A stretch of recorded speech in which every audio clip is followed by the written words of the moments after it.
Hey, what's up, everybody? Video 44 coming at you with another video. All right, so today we are covering the Lakers and the Oklahoma City Thunder at Crypto.com Arena. I still want to call it Staples. Crypto.com Arena, 10 p.m. Eastern, 7 p.m. Pacific. And this is the champs we're talking about, although they're a bit undermanned, but not as undermanned as I was hoping they would be, because J-Dub decided he wants to make his return today. This man ain't played. I don't think he's played in almost a month and a half. This is me maybe exaggerating. I don't know. I've had him on fantasy teams. He ain't been available all damn season. He came back for like a week after missing the entire start of the season, then got hurt again, and has been out ever since. This boy ain't played probably but 5 games all year, but he decided he wants to make his return right here. It's so irritating that players do this, bro. And I know I share sentiment with everybody in Laker Nation, but it is extremely annoying when players, whether they have star level like him or something else, decide that they don't want to play no games but the Laker game, bro. Like they will probably miss the games after the Laker game too, after playing the Laker game, but will make sure that they're not on the injury report for the Laker game, bro. J-Dub, this is some real lame stuff you pulling today, bro. Honestly, it's lame. It's hella lame, bro. Anyway, Luka's not playing. He's out for this one. Adu Thiro's still out for this one. We were hoping Adu would be back. I think they did assign him to the G League, so I do believe he's available to practice with their team, but not maybe full 5-on-5s or whatever. But he's on his way back. Shai Gilgeous-Alexander's out through the All-Star break. I don't think he's playing in the All-Star game. I think they've named someone in his stead. I believe it was Alpi. I was hoping they would give it to Austin, but Austin missed a lot of time. Alpi definitely deserved to be there, so I'm not too upset about that. Thomas Sorber, of course, also out for the season. Nikola Topic, recovering from cancer. He beat it, thank God for that, but he's still not quite ready to start. So he's going to be a rookie in his 3rd year. That is exactly how that's about to go. He missed all of last season with an entirely different injury and then got diagnosed with cancer and is missing this entire year because of that. So it's like this guy, first of all, he got drafted to a team. He was like the 2nd overall pick or the 3rd overall pick in last year's draft. Drafted to a team that absolutely didn't need its services. And then he had this happen. So, yeah, very bad luck for the OKC Thunder in regards to their draft picks. Sorber was drafted this year. He was out for the season. And Topic has missed 2 years. So they're going to have 2 very old rookies next year, as if they needed any more young talent. Those 2 are first-round guys. Topic's a lottery guy. Some could argue Topic was the best player in the draft last year. So that's that. AJ Mitchell is also out. So they're missing some guards, but they stayed at OKC Thunder. They got it all, man. They're still gonna give us hell tonight. Kason Wallace, newly acquired player from Philly. What's his face?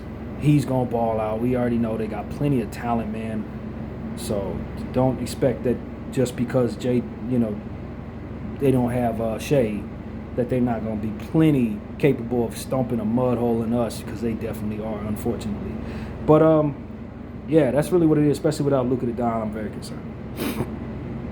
But, hey, man, you got to play who's on the schedule, and today we have to play the champs. They're coming to town, and, of course, we're going to cover the last 5 games they've played, where they've kind of been losing games, adjusting to Shea not being out there has been a bit of a stretch for them, and they've lost 3 of their last 5. It's one of the worst stretches they've been on, but they're getting J-Dub back. So, all right, so the furthest game behind us was a game in Minnesota that they lost 123-111, and I'll get into the stats and read those off as usual. Bear with me. I know this is boring. I don't like doing it, but I know it's necessary, and it does give us a lot of information.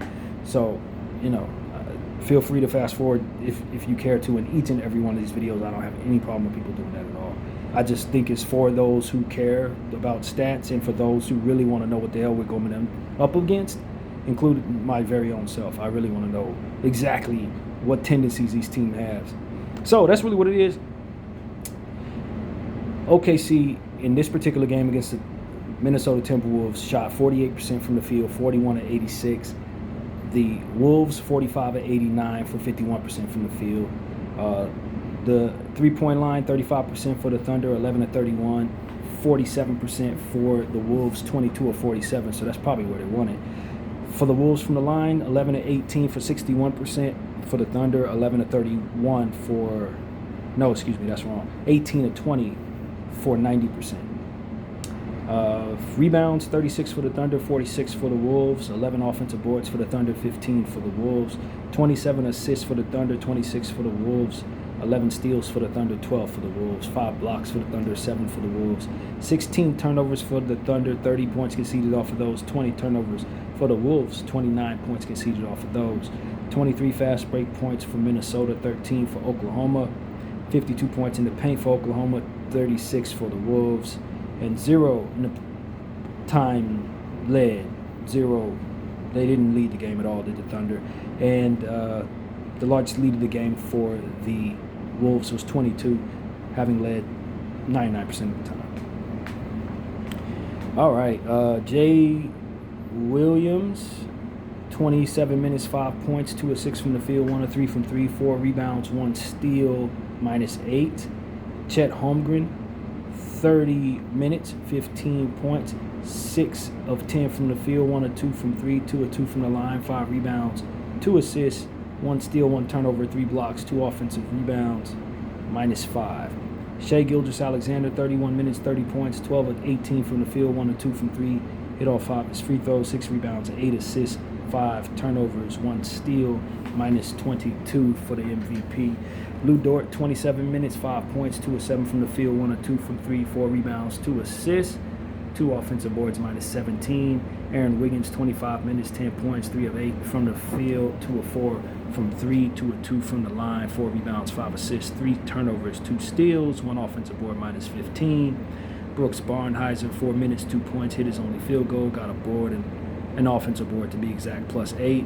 Osman Deng, who is now with Milwaukee, I think. He jumped to like 3 different teams in the trade deadline. I think he ended up with Milwaukee.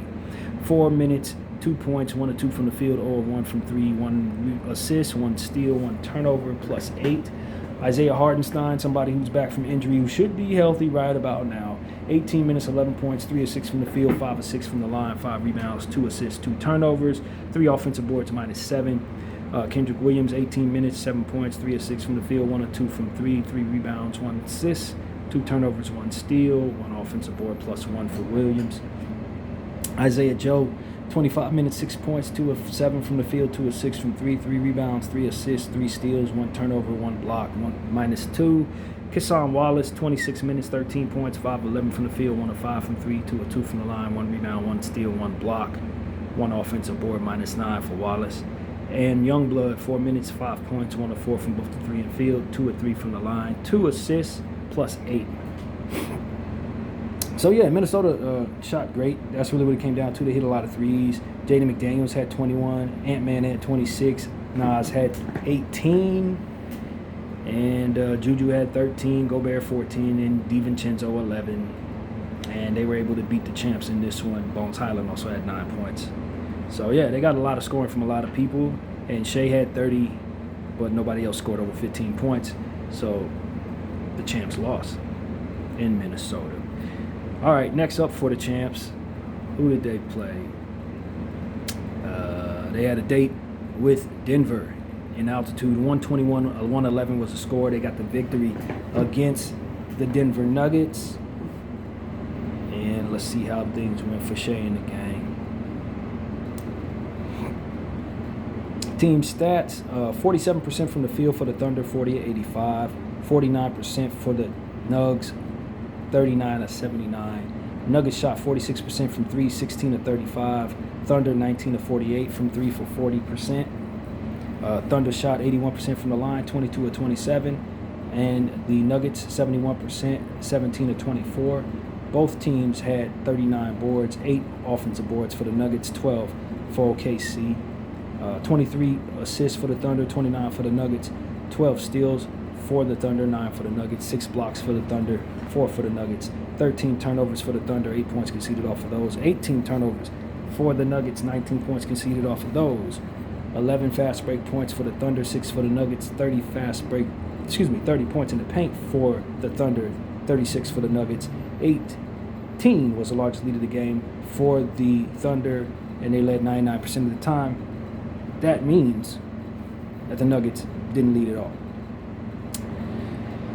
So yeah, Hartenstein, 22 minutes, 4 points, 2 of 4 from the field. He had 5 rebounds, 3 turnovers, 1 assist, 1 steal, 2 offensive boards, +4 for Isaiah. Chet, 28 minutes, 14 points, 3 of 10 from the field, 1 of 7 from 3, 7 of 8 from the line, 4 rebounds, 1 assist, 1 turnover, 3 blocks, +10. That's a bad game for Chet Holmgren. That is not a good game. Shai Gilgeous-Alexander, 33 minutes, 34 points, 11 of 16 from the field, 1 of 2 from 3, 11 of 13 from the line, 13 assists, 5 rebounds, 4 turnovers, 2 steals, 1 block, 1 offensive board, +22 for Shai Gilgeous-Alexander. Lou Dort, 32 minutes, 6 points, 2 of 9 from the field, 2 of 6 from 3, 4 rebounds, 1 assist, 1 turnover, +16, 1 offensive rebound. Lou Dort is going to give Austin fits tonight. I see that coming. It's going to be hard for Austin to do his thing like he normally does. Kayson Wallace will be on him if not him. So they just have a bunch of two-way wings that are going to make life hard on our ball handlers. We should be ready for that. Kayson Wallace, 30 minutes, 27 points, 9 of 14 from the field, 7 of 11 from 3, 2 of 3 from the line, 6 rebounds, 2 steals, 3 offensive boards, +14. They just have an embarrassment of riches because all these stupid teams that have, mortgaged their picks to these guys. Kayson Wallace should be on somebody's team as a starter, possibly an all-star at some point. He should not be like the 5th guy on their roster. This is just unfair, man. They are playing with house money every single night for players like Kayson Wallace and Lou Dort in their backcourt. I mean, come on, man. Those are 2 of the best defenders in all of the world. They both play offense well enough. Kayson's going to be a star, man. I can't believe this. As I look at their roster, I'm like, are you serious, bro? Jay Williams, 24 minutes, 8 points, 3 of 5 from the field, 2 of 3 from 3, 5 rebounds, 4 assists, 3 steals, 1 block, 2 offensive boards, 1 turnover, +7 for J-Dub. Oh, that's Jay Will, actually. Excuse me, not J-Dub. J-Dub was still out. He'll be back tonight, of course. Barnharzer, 3 minutes, nothing there, -8. Ousmane Dieng, 3 minutes, 0 of 3 from the field, 0 of 2 from 3, -8 for him. Kendrick Williams, 18 minutes, 5 points, 2 of 6 from the field, 0 of 2 from 3, 1 of 1 from the free throw line, 2 rebounds, 2 assists, 2 steals, 1 turnover, 2 offensive boards, -6 for Williams. Isaiah Joe, 23 minutes, 9 points, 3 of 9 from both the 3 and field, 2 rebounds, 1 assist, 1 turnover, -7. And Aaron Wiggins, 25 minutes, 14 points, 5 of 9 from the field, 3 of 6 from 3, 1 of 2 from the line, 6 rebounds, 2 steals, 1 block, 1 offensive board, 1 turnover, +6 for Wiggins. And the Nugs have Peyton Watson was still healthy. He's out for like 4 to 6 weeks. Devastating for him, especially under the circumstances. But he had 29 in this one as the high man, and Valanciunas had 13 off the bench. Murray had 12. Jokic had 16. He was just fresh off injury, I think. And the Nuggets were not able to defeat the champs in this one. Not at all. Nope. Next up for the Thunder, victory in OKC against Orlando, 128-92, big blowout for the Thunder. And let's go over this. 34 of 89 from the field for the Magic, 38%. 48 and 93 for the Thunder, 52% from the field. From the 3, 13 of 41 for the Magic, 32%. 12 of 35 for the Thunder, 35% from 3. From the free throw line, Magic hit all 11 of theirs, and the Thunder were 77%, 20 of 26. 52 rebounds for the Thunder, 38 for the Magic, 14 offensive boards for the Thunder, 10 for the Magic, 33 assists for the Thunder, 21 for the Magic, 12 steals for the Thunder, 5 for the Magic, 5 blocks for the Magic, 1 for the Thunder, 16 turnovers for the Magic, 28 points conceded off of those. 11 turnovers for the Thunder, 17 points conceded off of those. 24 fast break points for OKC, 11 for Orlando. 60 points in the paint for OKC, 26 for the Magic. Wow. 41 was the largest lead of the game for the Thunder. They led 98% of the time, and of course the Magic never had a lead in this game. Never even close, probably. All right, so the high man for the Magic was Jalen Suggs with 20. Paolo had 17, and that was about as much as they could get out of pretty much anybody. They had a really bad night. Okay, Isaiah Hartenstein, 23 minutes, 12 points, 4 of 6 from the field, 0 of 1 from 3, 4 of 5 from the line, 10 rebounds, 10 assists, 1 block, 2 turnovers, 2 offensive boards, plus 24. Triple-double for Isaiah Hartenstein. Embarrassment of riches. Chet Holmgren, 27 minutes, 16 points, 7 of 12 from the field, 0 of 4 from 3, 2 of 4 from the line, 10 rebounds, 1 assist. 3 offensive boards, plus 21 for Chet. Shea, 28 minutes, 20 points, 8 of 22 from the field, 1 of 3 from 3, 3 of 4 from the line, 5 rebounds, 9 assists, 2 steals, 3 turnovers, 3 offensive boards, plus 23 for SGA. Lu Dort, 31 minutes, 18 points, 6 of 8 from the field, 4 of 5 from 3, 2 of 2 from the line, 5 rebounds, 1 assist, 2 steals, plus 25. Great shooting night for him. He usually throws up a lot of bricks and kills people on the defensive end, but when he's shooting like this, because of how well he is defensively, you don't have a chance if Lu Dort's playing that well. You just don't have a chance. Kexon Wallace, 23 minutes, 5 points, 2 of 7 from the field, 0 of 3 from 3, 1 of 1 from the free throw line, 5 assists, 1 rebound, 4 steals, plus 24 for Kassan. Jay Will, 17 minutes, 5 points, 2 of 5 from the field, 0 of 2 from 3, 1 of 3 from the line, 9 rebounds, 2 assists, 1 turnover, 2 offensive boards, plus 8. Deng, 6 minutes, 2 points, 1 of 2 from the field, 0 of 2 from 1 of 4 from the field, 0 of 2 from 3, 1 rebound, 1 assist, 1 turnover, minus 1 for Deng. AC, yes, our champion Alex Caruso, 19 minutes, 6 points, 2 of 4 from the field, 0 of 2 from 3, 2 of 2 from the line, 3 assists, 1 turnover, 1 steal, plus 13 for AC. Kendrick Williams, 18 minutes, 11 points, 4 of 5 from the field, 1 of 1 from the 3, hit both his free throws, 7 rebounds, 1 assist, 1 steal, 3 offensive boards, plus 11 for Kendrick Williams. Isaiah Joe, 23 minutes, 22 points, 8 of 12 from the field, 5 of 8 from 3, hit his only free throw, had a steal, plus 16. Great shooting night from him, too. Jeez. Aaron Wiggins, 19 minutes, 9 points, 3 of 4 from the field, 1 of 2 from 3, 2 of 2 from the free throw line, 3 rebounds, 1 turnover, plus 17 for Wiggins. And Youngblood, 6 minutes, 2 points, 1 of 4 from the field, 0 of 2 from 3, 1 rebound, 1 steal, 1 turnover, 1 offensive board. Minus 1 for Youngblood. So, yeah, man, this is just impossible. You can't beat the Thunder when you have role players shooting as well as Isaiah Joe and Lu Dort did. That's really what it comes down to. They got too much talent. Hartenstein getting triple-doubles. I mean, Orlando never had a chance, man. Never had a chance. And this is the difference between playing in the easy East and then you come out here and you play the cream of the crop in the West and you just cannot compete at all. This is the problem with playing in the Eastern Conference because you're not prepared for Western Conference dominance. You cannot prepare for that. It's impossible. And that's where Orlando ran into it. All right, next up. Who else? The Spurs. This is a juggernaut of a matchup here. The Spurs got the victory in this one. 116-106 in San Antonio. Spurs. I'm not sure the Spurs are not going to win the NBA championship. Okay, I'm just going to say that and leave it there. I'm not sure they're not going to win. Spurs shot 45% from the field, 45 of 101. The Thunder, 37 of 93, 40% from the field. By the way, we see the Spurs literally tomorrow.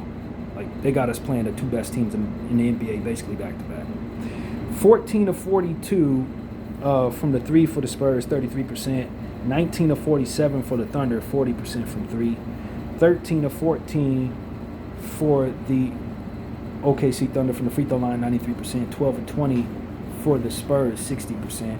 Spurs had 63 boards to the Thunder, 46. 18 offensive boards for the Spurs, 9 for the Thunder. So they crushed the Thunder on the glass in this one. 26 assists for both teams, 11 steals for the Spurs, 10 for the Thunder, 8 blocks for the Spurs, 9 for the Thunder, 14 turnovers for both teams, 15 points conceded off of those for the Spurs, and 12 conceded off of the 14 for the Thunder. 16 fast break points for San Antonio, 14 for OKC, 56 points in the paint for the Spurs, 26 for the Thunder. 22 was the largest lead of the game for the Spurs. 98% of the time the Spurs led, and the Thunder never had a lead in this game. So either the Thunder have the lead and never relinquish it, or they never get the lead in all of these games. That's how it's been for every last one of them. Yeah, man. Yeah, the stuff that's taking place out here is crazy with those two teams. You saw the game that Stephon Castle had, 40-point triple-double a couple nights ago. You understand why I'm saying the Spurs Could very well usurp the OKC Thunder if the Thunder can't get healthy. In this game, though, the high man was Johnson, 25 points, shot 50% from the three. Wemby had 22 and 14. Fox had 15 points, 10 assists. Stephon had 14 points. And that was enough to beat a shorthanded Thunder.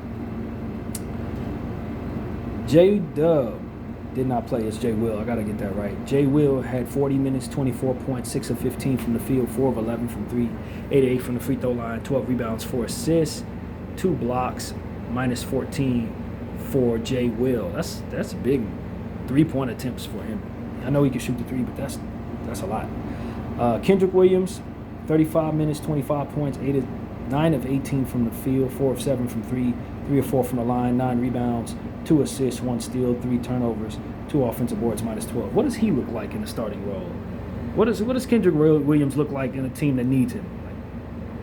Isaiah Joe, 37 minutes, 2 points, 1 of 7 from the field, 0 of 3 from 3, 5 rebounds, 2 assists, 1 steal, 2 blocks, 1 turnover, 2 offensive boards, minus 1 for Joe.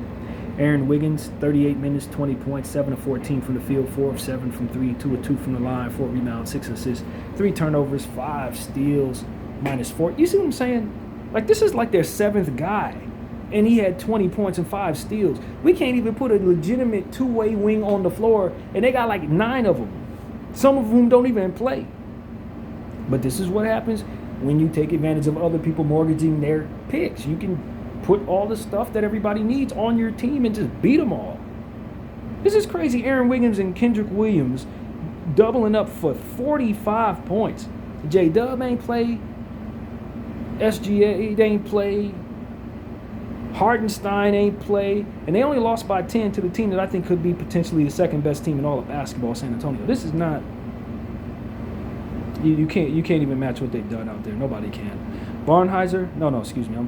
I can go to Barnheiser and I can double back to Kassan. Barnheiser, 20 minutes, 14 points, 5 of 15 from the field, 4 of 9 from 3, 3 rebounds, 5 assists, 2 turnovers, minus 11. Kassan Wallace, 34 minutes, 13 points, 6 of 16 from the field, 1 of 5 from 3, 3 rebounds, 5 assists, 3 steals, 3 turnovers, 1 block, 1 offensive board, minus 15. Carlson, 16 minutes, 3 points, 1 of 2 from the field, 1 of 1 from 3, 7 rebounds, 2 blocks, plus 10. Jared McCain did not play, but he was now on the team at that point. Youngblood, 20 minutes, 5 points, 2 of 6 from the field, 1 of 4 from 3, 3 rebounds, 2 assists, 2 blocks, minus 3 for Youngblood. I mean, you look at Brooks Barnheiser. Like, what could Brooks Barnheiser do for the Lakers when he walking away with, 14 points, 5 assists, 4 of 9 from 3? Like, we could use their very worst guy and put them in regular rotation for us. That's the God's honest truth, man. We really, really could. So, the Spurs got the win, beating a short-handed Oklahoma City Thunder team. Of course, I believe Oklahoma is the best team in the league when they're healthy. I just don't think they're ever going to be healthy this season. Just like us, they're having a hard time getting all of their big three on the floor at the same time.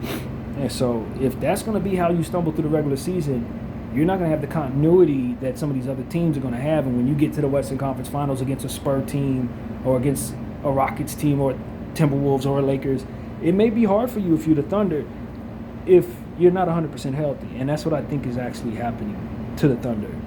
They just can't seem to get healthy this year. And I don't know that over the next 2 months they're going to get any healthier. So that's why I think San Antonio might be the front runner for the Western Conference crown. But we'll see, man. In this game, San Antonio got the victory. And let's move on. All right, next up for the Thunder, they played the Houston Rockets, 112-106. Yet another loss for the Thunder. This game took place in Oklahoma. KD, of course, made his return to Oklahoma. And let's see how it went. Rockets shot 46% from the field, 38-83. Thunder, 37-82 for the field, 45%. 14-36 for the Thunder from 3 for 39%, 15-43 Man, for I'm the loving this new outfit. Rockets, 35%. I hate ads so much. 21-28 for the Rockets from free throw line, 75%. 18-28 for the Thunder from the free throw line, 64%. That didn't help. Missing 10 free throws and losing by 6? Yeah. It even happens to the champs. 42 rebounds for the Thunder, 41 for the Rockets, 13 offensive rebounds for OKC, 10 for Houston, 25 assists for both squads, 12 steals for Houston, 10 for the Thunder, 5 blocks for Houston, 2 for the Thunder, 15 turnovers for Houston, 15 points conceded off of those, 17 turnovers for the Thunder, 27 points conceded off of those, 13 fast break points for the Rockets, 14 for the Thunder, 36 points in the paint for the Rockets, 44 for the Thunder, and 9 was the largest lead of the game for the Rockets, and for the Thunder it was 15. And for a change, 47% of the time the opponent led, and 45% of the time the Thunder led. It's the only game that has been the case. And so, box score will tell us what happened there. KD got 20. Terry Eason was the high man for 26 and 8. Jabari had 22 and 10. Sengun had 17 and 12 and 11. That's a triple-double for Alpi. Yeah, they didn't really get much from their bench, but they never do. The Rockets' bench is low-key trash, but their starters are pretty damn dominant in this one. And so they were able to get the victory there, despite not getting jack out of their bench. Hartenstein, 25 minutes, 4 points, 2 of 4 from the field, 0 of 3 from the line. Sorry, I accidentally clicked on something that I didn't mean to. 8 rebounds, 11 assists, 3 turnovers, 1 block, 3 offensive boards, plus 11. So, yeah, the assists are up for Hartenstein. He's had double-digit assists in the last 2 games. Expect for him to be a big playmaker tonight in Shai Gilgeous' absence. That's kind of how they're using him. So be ready for that. Chet Holmgren, 35 minutes, 17 points, 5 of 10 from the field, 1 of 3 from 3, 6 of 8 from the line, 14 boards, 1 turnover, 3 offensive boards, plus 5 for Holmgren. Dort, 27 minutes, 2 points, 1 of 6 from the field, 0 of 4 from 3, 0 of 2 from the line, 2 rebounds, 3 assists, 1 turnover, 1 offensive board, minus 20. So, yeah, when Luke plays like that, the Thunder could potentially be a little vulnerable depending on who else is available, in my opinion. Aaron Wiggins, 26 minutes, 17 points, 6 of 15 from the field, 3 of 7 from 3, 2 of 4 from the line, 2 rebounds, 1 assist, 1 offensive board, minus 24 for Wiggins. Kassan Wallace, 34 minutes, 23 points, 10 of 16 from the field, 1 of 3 from 3, 2 of 2 from the line, 4 rebounds, 4 assists, 4 steals, 3 turnovers, 1 offensive board, plus 7 from Kassan Wallace. Jay Will, 15 minutes, 6 points, 2 of 4 from the field, 2 of 3 from 3, 3 rebounds, 1 assist, 1 steal, minus 16. AC, 26 minutes, 8 points, 3 of 9 from the field, 2 of 6 from 3, 0 of 1 from the line, 2 rebounds, 2 steals, 1 assist, 1 turnover, 1 block, 1 offensive board, minus 16 for Alex Caruso. Kendrick Williams, 8 minutes, 3 points, hit his only 3-point attempt, 2 rebounds, 4 turnovers, 1 assist, 1 offensive board, minus 7 for Williams. Joe, 29 minutes, 21 points, 5 of 11 from the field, 3 of 6 from 3, 8 of 8 from the line, 3 rebounds, 2 assists, 1 turnover, 3 steals, plus 18 for Isaiah Joe. And Jared McCain, 14 minutes, 5 points, 2 of 6 from the field, 1 of 3 from 3, 2 rebounds, 1 assist, 2 turnovers, 2 offensive boards, plus 12 for McCain. Yeah, that's what's going on with the Thunder, man. A little short-handed, but they'll have Holmgren. They will have J-Dub. First time in like a million games, this guy decides to come back. Absolutely unfortunate for my Los Angeles Lakers, who will, of course, be without Luka. So that's what's up, man.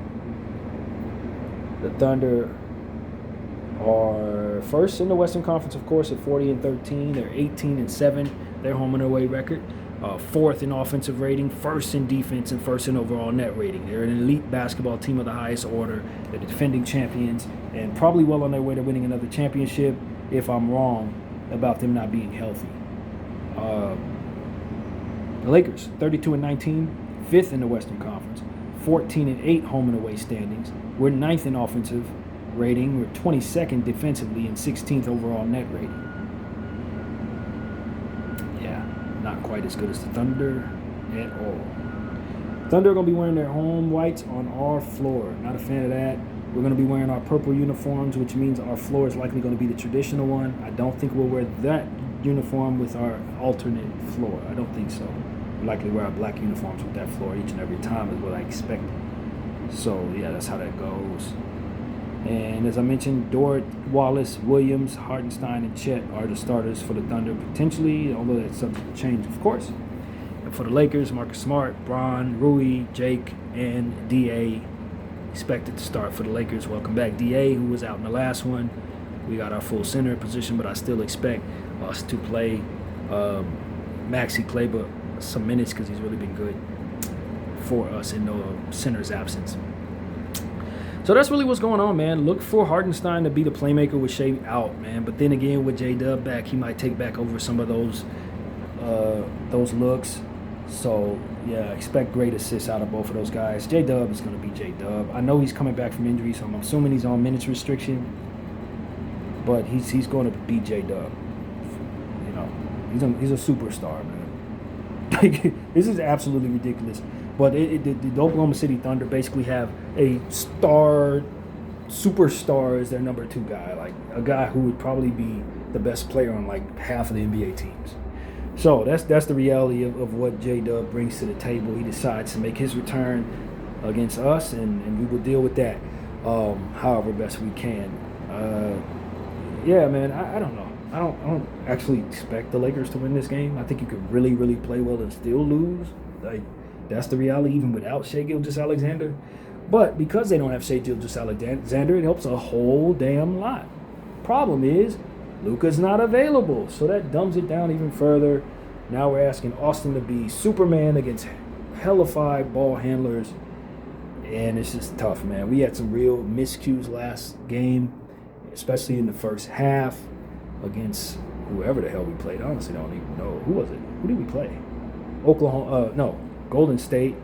But we were able to win the game because Golden State is not a very talented team. Well, it's the opposite. It's a very talented team, and they play similar to Golden State in the hyperactive defensive side of things. So, you know, I expect a little more turnovers. You know, steals are going to be coming plentiful. Thunder haven't been rebounding the ball as well as you would think, but then again, I think that kind of changes with J-Dub coming back, Hartenstein getting healthier, etc. Yeah, so we just have to be very aware of just how incredibly important it is to stay locked in on both sides of the floor for 48 minutes. Offensively, you have to be aware that you can't take too many chances passing the rock around. You got to be intentional on getting to the line. Limit the chances you take against this defense. Guys like Wallace, Dort, Hartenstein, J-Dub, you know, they all play defense, man. Isaiah Joe, they all play defense. They all play offense.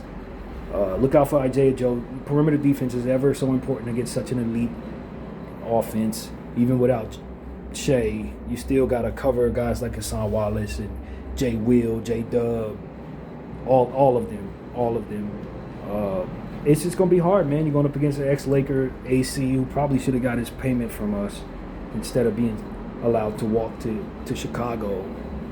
And he's going to be ever intentional on reminding us of why that should have never happened.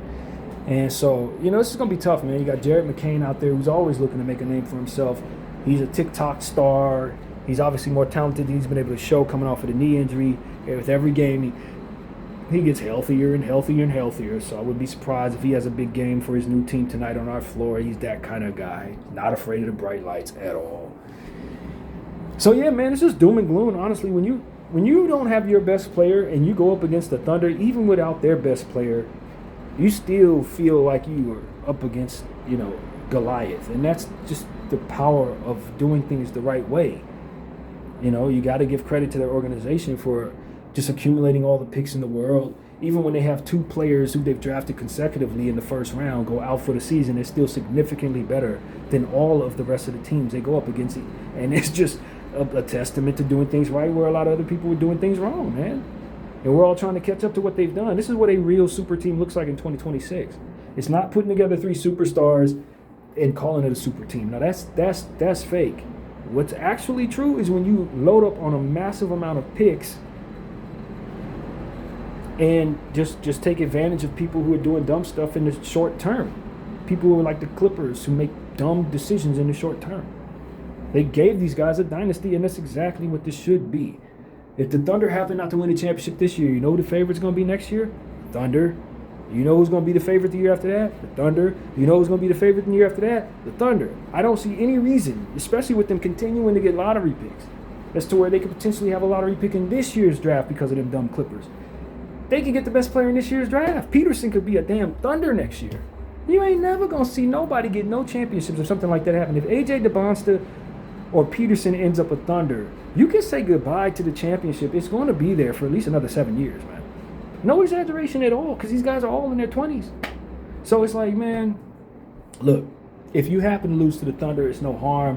What you don't want to do is get blown out by the Thunder. What you don't want to do is not put up a fight against the Thunder. You want to measure yourself against them, and you want to take advantage of the fact that they don't have that MVP out there carving you up with all this dancing and prancing and getting to the line and all that stuff that he does. Enjoy that. Problem is, yes, they're getting J-Dub back, and J-Dub could potentially be an MVP someday himself. So if he goes off for massive amounts of everything, nobody should be surprised, because he is J-Dub, and we saw exactly what he looked like last year in the playoffs when he put up superstar numbers. So these are the champs, man. Kason Wallace, he's got a big role right now with AJ out, with Shea out. He's gonna be probably one of the more used guys this evening. And I just wonder what you get from the others from the Thunder. Is it Wiggins, Dort, Kason Wallace, Isaiah Joe, Hartenstein, AC? We got to try to contain those guys. That would be my focus. I let J-Dub run crazy. If J-Dub goes for 40 points tonight, cool. In limited minutes, if he pulls that off, you tip your hat. But what you want to do is try to contain or get the mere mortals on that team in foul trouble, because all of them guys together make for something very special. If they all were individually in different places, they're just regular guys, and that's what I understand about the Thunder. Some of them dudes they have are really, really special. Some of them dudes are just guys who happen to be on the damn Thunder. And so what I would want to do is try to exploit any weaknesses of those mortals.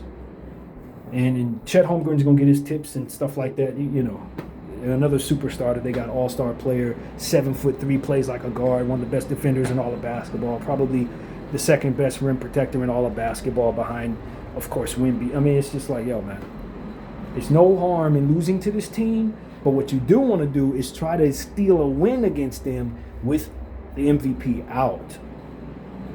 So that's what it is, man. I'm very happy we got Luke Kennard. We're definitely going to need him to continue to find his way with this team.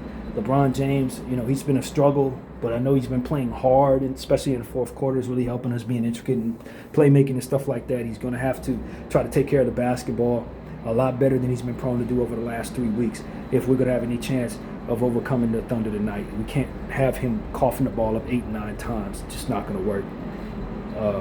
You won't have a chance if that's what we're dealing with out there from Bron. So Ayton, it would be great if he shows up big tonight, man. I know he's coming with the knee injury, you know, and so it's going to be tough going up against such an energetic Hartenstein, you know what I'm saying? He's now 100% healthy, getting triple-doubles, so it's going to be very difficult to see Ayton have more energy than Hartenstein. That's not something you expect. So it's going to be tough, man. If we can get a good Rui night, that would be wonderful. Rui's been shooting pretty well over the last 2 games.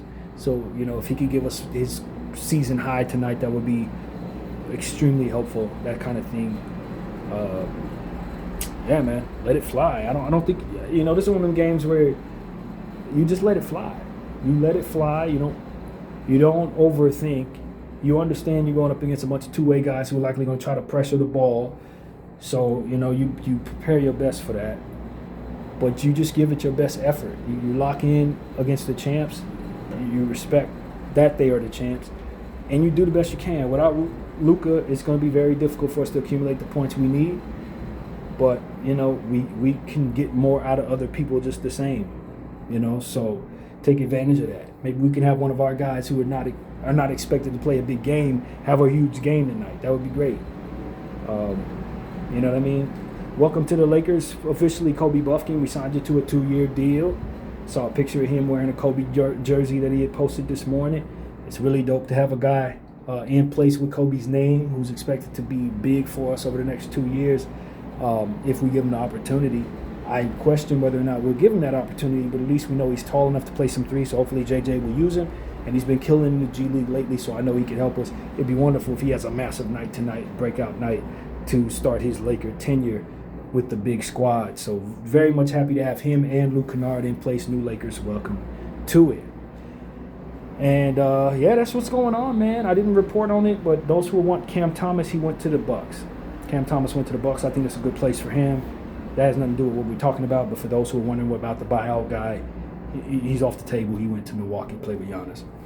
So that's pretty much what I gotta say, man. This game starts at 7 p.m., which means 7:12, 7:13 tip-off. Some, not a second before that. Not when the game is here. And it's going to be exclusively on one of the big channels. We don't have our local guys tonight.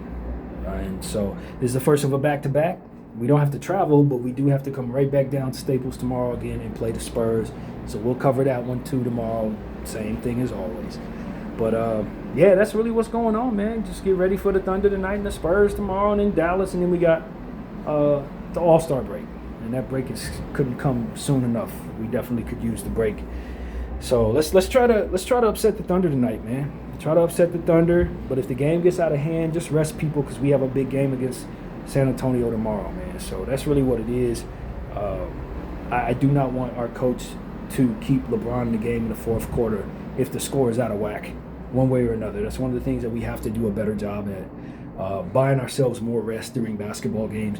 Sometimes we'll be up by 15, 20 points. He'll still have our starters in the fourth quarter. I think it directly leads to why certain guys are not available for us, because we do that too much. You got to be comfortable with letting your guys in your second unit play those garbage time minutes. I got a hunch tonight may have some garbage time minutes in it. So let Bronny play, let Bufkin play, let Smith play. Let Timmy play. I think that's so very important for the second half of the season, so that we can kind of get some rest, buy some rest where we can, and increase our chances of being healthy when the playoffs come around. Because him being uber paranoid about blowing leads leaves guys on the floor potentially to get hurt, man. And I just am not comfortable with that. So that's pretty much what I got to say, man. We're going up against a chance, man. It is what it is. J-Dub want to make his return against the Lakers. You just got to deal with what's coming at you. Chet Holmgren, all 7-3 of them, whatever it's going to be. The Dorter Chamber, Keson Wallace, all of it. You got to deal with it tonight, Lakers. So let's lace up our bootstraps, play our best team ball, learn from the mistakes. Luckily enough, we played against Golden State last. And like I said, they play a brand of basketball that should have potentially prepared us for what's coming tonight. So yeah, be ready for all the tips and 50-50 ball stuff and offensive rebounds. Yeah, be ready. BDO 44. I thank y'all for watching. Wow.